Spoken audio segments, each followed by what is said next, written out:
সব হিসাব হবে। বিজেপি সরকার ক্ষমতায় এলে জগদ্দলের আতপুর এক্সাইড কারখানার অস্থায়ী শ্রমিকদের স্থায়ীকরণ করা হবে। শনিবার জগদ্দল কেন্দ্রের দলীয় প্রার্থী রাজেশ কুমারের সমর্থনে আতপুর এক্সাইড ব্যাটারি কারখানার গেটের সভায় হাজির হয়ে এমনটাই বললেন শ্রমিক নেতা তথা নোয়াপাড়া কেন্দ্রের বিজেপি প্রার্থী অর্জুন সিং। তাঁর অভিযোগ, 11 বছর ধরে এক্সাইড কারখানায় শ্রমিক ইউনিয়নের নির্বাচন হচ্ছে না, এমনকি বিজেপির ইউনিয়নকে ব্যান্ড করে দেওয়া হয়েছে।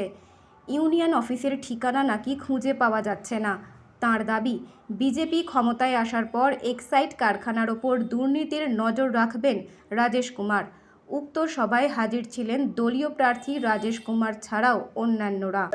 আজকে এক্সাইড ব্যাটারি গেটের সামনে প্রায় 1 বছর ধরে চেষ্টা করার পরে, যেহেতু ইলেকশন কমিশন এখন ক্ষমতায় আছে, তার জন্য আমরা এই এক্সাইডের সামনে আজকে মিটিং করার সুযোগ পেয়েছি। এখানে উপস্থিত আছেন আপনাদের যারা এই কারখানাকে চালান আর যারা এখানে দায়িত্বপূর্ণ লোক আছে, তাদের কি বিবেক আছে কি বিবেক মরে গেছে? তারা মানুষকে মানুষ বুঝেন না কি মানুষকে বুঝেন? একটা ইন্ডাস্ট্রি চলছে, এত নাম করা ইন্ডাস্ট্রি, সেই ইন্ডাস্ট্রিতে একটা শ্রেণী মানুষ যারা এই ইন্ডাস্ট্রিকে নাম করে, একজনের নাম সবাই জানে, লোহাচোরকে নাম। শুধু ও লোহাচোর আজ থেকে না, এখানে যখন বামপন্থী শাসন ছিল, যখন বিদ্যুৎ বাবু, স্বর্গীয় বিদ্যুৎ বাবু এখানে ক্ষমতায় ছিলেন, এখানে অনেক সিনিয়র মানুষ, বয়স্ক মানুষ আছেন, তারা জানেন তখন যার কথা বলছেন তারা তখন তারা সিপিএম এর হাত ধরে, বিদ্যুৎ বাবু হাত ধরে, আর কি করে হাত ধরেছিল এটা এখানকার মানুষ সবাই জানে। বিদ্যুৎ বাবুর এগেনস্টে একবার সিপিএম এর লোকরা, সিপিএম এর পলিট ব্যুরো কমিটিতে কমপ্লেন করা হয়েছে, বিদ্যুতের জন্যই কমপ্লেন হয়েছে, এটা সবাই জানে। সিপিএম এর পলিট ব্যুরোতেই কমপ্লেন হয়েছিল। আজকে সেই লোকগুলো আজকে সব রকম কুকর্ম করে আজকে এক্সাইড ব্যাটারি, যেখানে শয়ে শয়ে মানুষ রোজগার করেন, শয়ে শয়ে মানুষ আশেপাশে তাদের পরিবারকে তাদের জন্য বাঁচতে হয়। আমরা সবসময় চাই ইন্ডাস্ট্রি চলুক, কিন্তু কিছু লোক আছে, আপনারা জানেন 8 দিন এই ইন্ডাস্ট্রিতে আইটি রেড করেছিল। আপনারা এটাও জানেন এখানে লেড একটা বড় আর্টিকেল আছে, লেড, সেই লেডটাকে চুরি করে মাটিতে পুঁতে দেওয়া হয়। এমন এমন পরিস্থিতি এখানে পলিউশনের আছে। সাহেব পলিউশন ডিপার্টমেন্টের শেষের দিকে চাকরিতে ছিলেন, এমন এখানে পলিউশনের কাজ হয়ে সেটা আমরা তুলে ধরেছিলাম। আমরা কেন এটা করেছিলাম? আজকে শ্রমিক শ্রেণী মানুষ, যখন আমরা এখানে আমাদের আজকে ক বছর ধরে ইলেকশন হচ্ছে না, ইউনিয়নে ইলেকশন আজকে 11 বছর ধরে ইলেকশন হচ্ছে। আমরা এখানে ইলেকশনে জিতেছিলাম, কিন্তু 11 বছর ধরে এখানে ইলেকশন হচ্ছে না।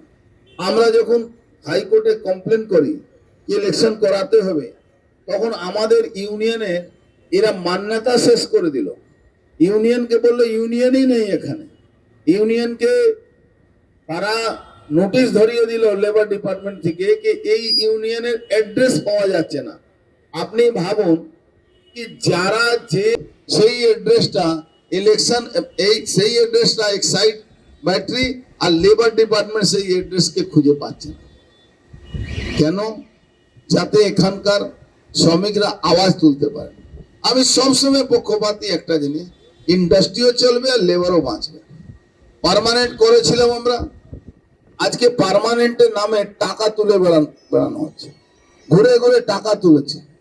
আমরা একটা সময় ছিল সিপিএম এর জামানা, বেশিরভাগ কন্ট্রাক্ট এখান থেকে বাইরে পাঠিয়ে দেওয়া হলো। আমরা তখন লড়াই করে বললাম আপনি যা করছেন এখানে করুন, যাতে এখানে শ্রমিকরা কাজ পায়। আজকে যেই একটা শ্রমিক বিজেপি হয়ে কথা বলবে, পরের দিন কি হয়, তাকে তার ওভারটাইম বন্ধ করে দেওয়া হয়, তাকে এমন জায়গা পাঠিয়ে দেওয়া হয়, পানিশমেন্ট পোস্টিং করে দেওয়া হয়। তো যারা এটা করেন, যাদের কথায় শুনেন, আপনি 4 তারিখে পরে এটা করতে পারবেন তো, মনে রাখবেন তো এটা। যারা এইসব করেছেন আপনি জানেন, আমি ভদ্র লোকের একদম পা ধরতে রাজি আছি। আমি কোনো বেআইনি কাজ করতে কাউকে বলি না, কিন্তু যারা অভদ্র তারা কিন্তু স্বপ্নতে আমার নামে ভয় পায়। যারা অভদ্র লোক আছে, আমি বলছি বারবার যে যারা ভালোভাবে কাজ করবেন, ভালোভাবে ইন্ডাস্ট্রিকে বাঁচান, কিন্তু দালালি করছেন কিছু ব্যক্তিকে, দালালি করছেন এই সরকারকে, তা আপনি এটা কিন্তু মাথায় রাখবেন।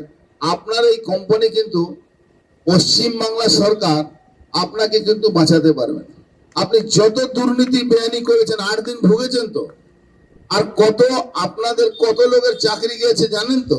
কেন? আপনারা চুরি করেছেন, আপনারা কেন্দ্র সরকারের যে ট্যাক্স ফাঁকি দিয়েছেন, আপনারা জিএসটি ফাঁকি দেন, আর তারপরে তৃণমূলের দালালি করবেন।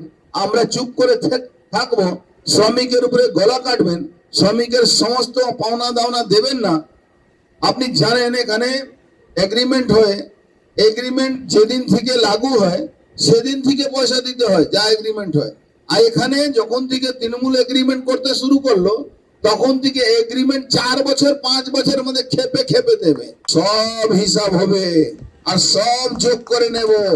একটা শ্রমিকের একটা পয়সা যদি বাকি থাকে, এটা আমি যেহেতু আমাদের এক্সাইড ব্যাটারি যে ইউনিয়ন গুলোতে প্রায় শেষ করে দিয়েছে এরা। আজকে একটা শ্রমিক কত কম পয়সা পাচ্ছে, তারা জীবনের ঝুঁকি নিয়ে এখানে কাজ করতে আসে। এখানে যত পলিউশন হয়, আশেপাশে যে কোনো সময় যে কোনো দিন একটা বড় দুর্ঘটনা হতে পারে। আমরা যদি তাদের নামে বারবার চিঠি করে পলিউশন ডিপার্টমেন্টকে সজাগ না করতাম, আজকে কিন্তু কয়েক হাজার লোক এখানে মারা যেত। আর কিছু স্বার্থের, যারা নিজের স্বার্থের জন্য এখানে কাজ করে, তারা এদেরকে আশকারা দেয়। কিন্তু আমি বলছি, আপনি দেখুন, যতদিন ধরে এই এক্সাইড ব্যাটারি চলছে, ততদিন ধরে বহু লোক রিটায়ার হয়ে গেছে, কিন্তু এরকম অবস্থা কোনোদিন ছিল না। একটা সময় ছিল সরকারি চাকরি যদি পাওয়া যেত আর তাকে বলা হতো এক্সাইড ব্যাটারিতে চাকরি পাওয়া যায়, কোন জায়গায় কাজ করবে, তখন সে বলতো না, আমি এক্সাইড ব্যাটারিতেই কাজ করবো, আমার সরকারি চাকরি লাগবে না। আজকে তারা কি হয়েছে, আজকে একটা চোরের একটা বড় সমূহ, চোরের একটা বড় অংশ আজকে এই কারখানার সামনে তৃণমূলের নামে দালালি করা। আর একটা লেবার মিনিস্টার আছে, এবার হারছে, কালকে ইলেকশন হয়েছে, পরশুদিন লেবার মিনিস্টার হারছে। লেবার মিনিস্টার এর শ্বশুর মশাই হয়ে গেছে, বাপের বাড়ি বানিয়ে দিয়েছে। লেবার মিনিস্টার এমন একটা চোর, 25,000 টাকা কোম্পানি লোকেরা যায়, তারপরে সে মিটিং ডেকে দেয়। কিন্তু একটা শ্রমিক ইউনিয়ন ওকে 10 দিন 10 বার চিঠি দেবে, ওর জন্য কোনো মিটিং ডাক। দুনিয়ার লোক এখানে যত বাইরে থেকে পয়সা নিয়ে নিয়ে এখানে চাকরি দেবে, আর কন্ট্রাক্টর লেবার থেকে টাকা নেয়। আমরা দায়িত্ব নিয়ে বলছি, আমরা বারবার বলেছি, এখানকার চাকরি তারই হবে, এই এলাকার আশেপাশে ছেলেদের চাকরি হবে। সরকার আসছে, আমাদের ডাক্তার সাহেব এখানকার বিধায়ক, ইনার দায়িত্ব আছে। একটা শিক্ষিত মানুষ, এমন একটা মানুষ, সিএ করেছেন, আইএস ছিলেন, আইএস ছেড়ে আবার আইপিএস হয়েছেন, তারপরে অ্যাডমিনিস্ট্রেশন সামলেছেন। আমাদের জগদ্দলের জন্য একটা এসেট পেয়েছি আমরা। এই জগদ্দল শুধু লুটের জায়গা ছিল, সেই জগদ্দলে একটা ভালো অ্যাডমিনিস্ট্রেটর, যিনি ভালো অ্যাডমিনিস্ট্রেশন বুঝেন, একজন বিধায়ক পাবে। আগামী দিন এই এক্সাইড ব্যাটারি যত দুর্নীতি আছে, সব দুর্নীতির উপরে ওনার নজর থাকবে, উনি করবেন। এক্সাইড যত পার্মানেন্ট আজকে অতদিন ধরে ঝুলে আছে, সেটা পার্মানেন্ট হবে। আর শ্রমিকের আর মালিকের একটা সামঞ্জস্য, দেখুন, শুধু ডিস্টার্বিং এলিমেন্ট আমরা কোনোদিন না। ভারতীয় জনতা পার্টি ডিস্টার্বকে বিশ্বাস করে, ভারতীয় জনতা পার্টি কনস্ট্রাক্টকে বিশ্বাস করে। আর ওই সামঞ্জস্যটা উনি যত ভালো করতে পারবেন, অনেকে পারবেন।